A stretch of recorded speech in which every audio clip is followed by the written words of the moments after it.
Gérald Darmanin apporte son soutien sans faille. Dans une lettre envoyée aux 30 000 forces de l'ordre qui seront mobilisées aujourd'hui, jour de manifestation contre les violences policières à l'appel de syndicats mais aussi de partis politiques tels que la France Insoumise. Alors Jean-Luc Mélenchon y participera, Alexis de la Fontaine, mais sans ses collègues de la NUPES. Oui, les communistes et les socialistes refusent d'aller manifester sous une bannière autant controversée. En effet, depuis la mort du jeune Naël à Nanterre, l'usage de la force par la police est un sujet de clivage majeur à gauche. Alors le socialiste Arthur Delaporte justifie la position de son parti. Alors le Parti socialiste a pris une position en disant que finalement certains des termes de l'appel ne lui convenaient pas.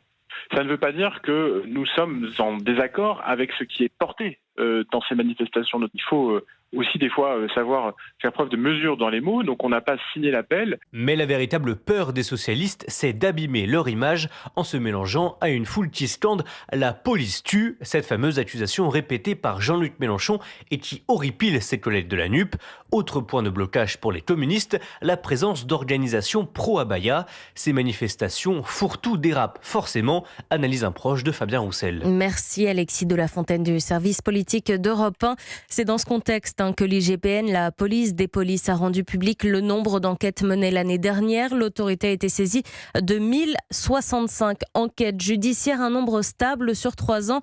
Les tirs lors des refus d'obtempérer sont en recul, 138 contre 157 en 2021.